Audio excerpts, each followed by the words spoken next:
하나님의 율법을 완전하게 지킬 수 있습니까? 타락 이후 인간은 하나님의 율법을 완전하게 지킬 수 없습니다. 의인은 없나니 하나도 없으며 깨닫는 자도 없고 하나님을 찾는 자도 없고 다 치우쳐 함께 무익하게 되고 선을 행하는 자는 없나니 하나도 없도다. 안녕하세요. 소년부 정천묵 목사입니다. 오늘 저와 구강을 함께 배우고 나누는 시간이 되기를 원합니다. 기도하고 시작하겠습니다. 하나님 아버지 감사합니다. 오늘 우리 사랑하시는 교회학교 부모님들과 함께 또 교리에 대해서 배울 수 있는 은혜를 베풀어 주심을 감사드립니다. 지금 코로나19를 보내면서 우리는 더 하나님의 말씀을 깊이 배우고 또 그 말씀에 대해서 우리가 실천하며 살아가야 되는 그런 현장 가운데 우리가 살아가고 있습니다.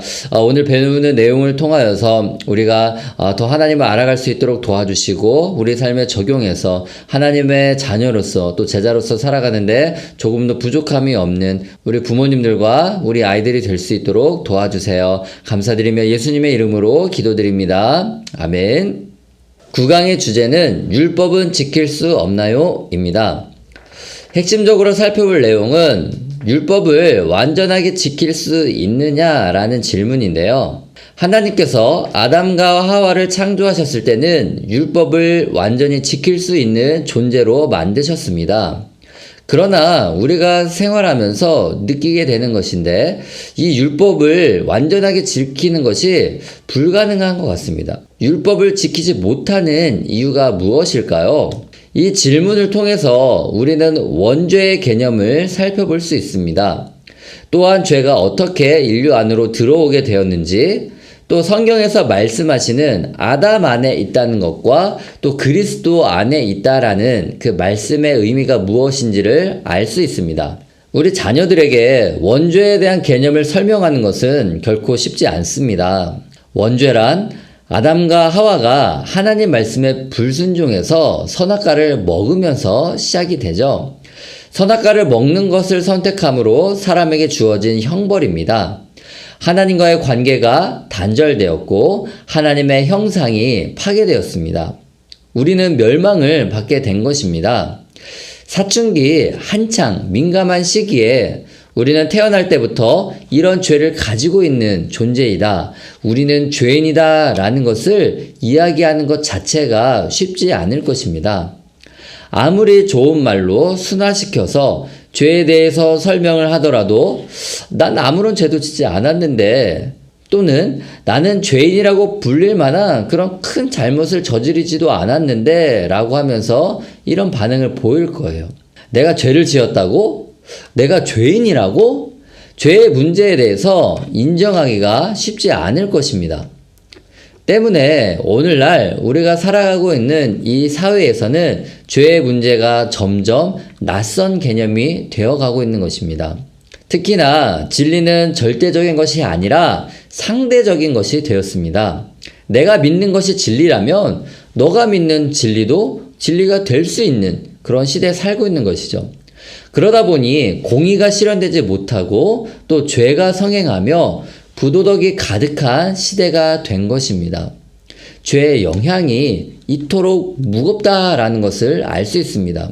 비록 우리 자녀들이 원죄에 대한 개념에 대해서 거부감을 드러낸다 할지라도 우리는 원죄에 대한 개념을 아이들에게 심어주고 가르쳐줘야 하는 사명이 있습니다. 어떻게 하면 아이들에게 원죄에 대한 개념을 알기 쉽게 전달할 수 있을까요? 그것은 하나님의 자녀가 살아가는 기준인 율법 또는 말씀을 잘 지키며 살아가고 있는지 그렇지 않은지에 대한 점검을 통해서 시작할 수 있습니다. 하나님께서는 하나님의 자녀들이 기준으로 삼고 살아가는 법을 주셨습니다.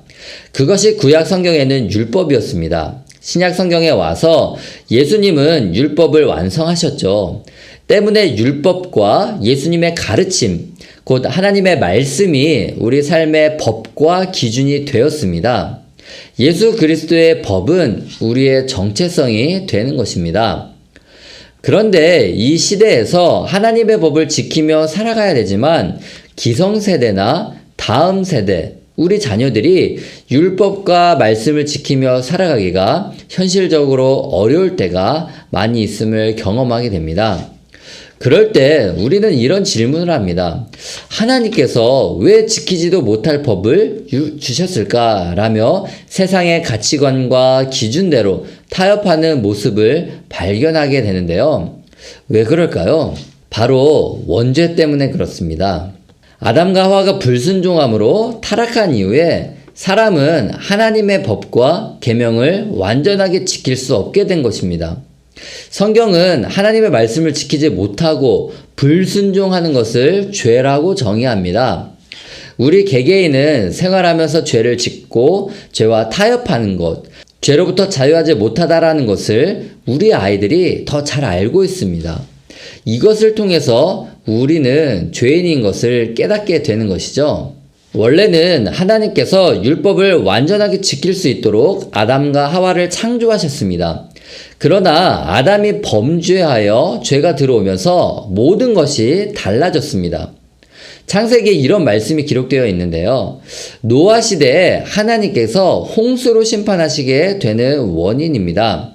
사람이 생각하는 것이 항상 악한 것을 보시고 한탄하시면서 홍수로 심판하셨다라는 말씀이 있습니다. 이처럼 사람은 죄로 인해서 하나님의 관계가 끊어졌습니다. 그리고 사망이 찾아왔습니다. 하나님의 형상이 파괴되었는데요. 하나님이 요구하시는 완전하고 의로운 삶을 살지 못하게 된 것입니다. 때문에 우리는 원죄의 영향과 자범죄의 영향으로 하나님의 말씀을 완벽하게 지키지 못하게 된 것입니다. 그리고 이 아담과 하와의 죄가 계속해서 전가되어서 우리는 죄의 노예가 되었고 구원이 필요한 존재가 된 것입니다. 또 성경은 우리가 죄인인 것을 증명하는데요. 로마서 3장 10절에서 12절 말씀입니다. 의인은 없나니 하나도 없으며 깨닫는 자도 없고 하나님을 찾는 자도 없고 선을 행하는 자도 하나도 없다라고 말씀을 합니다. 아담의 불순종 이후로 율법을 완벽하게 지키신 분은 오직 예수님밖에 없으십니다. 그렇다면 하나님께서 율법을 주신 이유는 무엇일까요? 율법을 지켜 구원을 받을 수 없다라는 것을 알게 해주십니다. 또 율법을 통해 내가 죄인인 것을 깨닫게 하는 역할을 합니다. 하나님께서 율법으로 죄를 깨닫게 하실 뿐만이 아니라 우리에게 예수 그리스도를 보내주셨습니다. 이것이 죄인 우리에게 소망이 되는 것입니다. 첫사람 아담은 실패했습니다. 하나님의 통치를 거부하고 자기 스스로를 통치하기로 하면서 죄가 들어왔음을 생각해 보았습니다. 그런 상태로는 하나님의 법을 지킬 수 없습니다. 이런 상태에 대해서 성경은 이렇게 말씀하는데요. 로마서 5장 12절 말씀입니다. 그러므로 한 사람으로 말미암아 죄가 세상에 들어오고 죄로 말미암아 사망이 들어왔나니 이와 같이 모든 사람이 죄를 지었으므로 사망이 모든 사람에게 이르렀느니라. 아멘. 그러나 두 번째 사람이신 예수 그리스도께서는 율법을 완성하셨습니다. 예수 그리스도께서는 죽기까지 복종하심으로 십자가에서 죄의 문제를 단번에 해결하셨죠. 죄를 깨닫게 할 뿐만이 아니라 죄의 문제를 해결해 주신 것입니다. 이것이 아담 안에 있다는 것과 그리스도 안에 있다라는 것에 대한 차이점입니다. 13번, 14번 문항을 살펴보며 우리 자녀들에게 아담의 죄가 우리에게 전달되었다는 점, 죄 때문에 사망이 들어왔다는 것, 그리고 철저하게 부패하고 죄인이 되었다라는 사실을 전달해 주시면 좋겠습니다. 오늘 로마서 말씀을 통해서 우리는 어떤 동목을 찾을 수 있을까요? 아담의 죄로 우리 모두는 죄인임을 깨닫습니다. 그리스도 안에서 우리는 죄 용서를 받는다라는 것을 깨닫게 하시고요. 우리의 죄가 크고 깊다는 것을 느끼면 느낄수록 그리스도께서 우리를 큰 사랑으로 용서하셨다라는 것을 더 절실하게 느끼게 되는 것입니다. 이 시간 질문을 나누며 강의를 마치려고 합니다. 첫 번째 질문입니다. 하나님은 왜 아담과 하와가 죄를 짓는 것을 허락하셨을까요? 아담과 하와가 하나님의 법을 잘 지키도록 만드셨습니다. 동시에 안 지킬 수 있는 선택을 하는 그런 자유의지를 주셨습니다. 하나님께서는 아담과 하와가 죄를 지을 줄을 아셨습니다. 허락하셨죠. 왜냐하면 하나님께서 예수 그리스도를 통해 구원을 베푸시기 위해서 허락한 것입니다. 두 번째 질문인데요. 율법을 지키지 않은 사람들은 어떻게 될까? 하나님은 공의로운 분이시기 때문에 하나님의 법을 어기고 회개도 하지 않은 사람은 반드시 벌하고 심판하시는 분입니다. 세 번째, 우리가 아담의 죄를 물려받은 것은 불공평한 것이 아니니? 죄는 그만큼 파괴력이 강합니다. 그래서 내 안에서도 죄가 있음을 느끼죠. 그러나 예수님께서 그 죄의 문제를 해결해 주시고 우리를 구원해 주시기 위해서 오셨어요. 그래서 감사할 수 있습니다. 네 번째, 우리 아이들과 함께 나눌 질문인데요.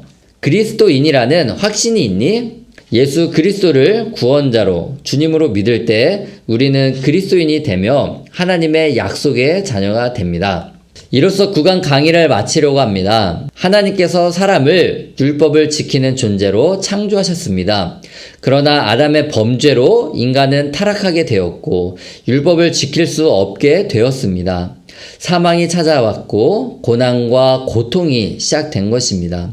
그러나 하나님께서 우리를 사랑하시고 죄를 용서해 주시기를 원하셨습니다. 그래서 예수 그리스도를 통한 구원 계획을 세우신 것입니다. 우리 자녀들에게 죄의 참혹함과 하나님께서 우리 죄를 용서해 주셨음을 전해주세요. 지금까지 함께 강의를 들으시느라 수고하셨습니다. 기도하고 마치도록 하겠습니다. 하나님 아버지 감사합니다. 오늘 구강을 통하여서 아담과 하와가 하나님 말씀에 불순종함으로 원죄가 들어왔고 원죄의 영향이 우리에게까지 미치며 우리가 율법을 지키며 살아가는 것에 한계가 있음을 깨닫게 해주셔서 감사합니다. 우리가 이 땅에 살아가면서 예수 그리스도를 의지하며 우리의 죄 죽임으로 말미암아 능력 있게 살아갈 수 있는 저와 우리 모든 교회학교 부모님들과 우리 자녀들이 될 수 있도록 인도하여 주시옵소서. 감사드리며 예수님의 이름으로 기도드립니다. 아멘.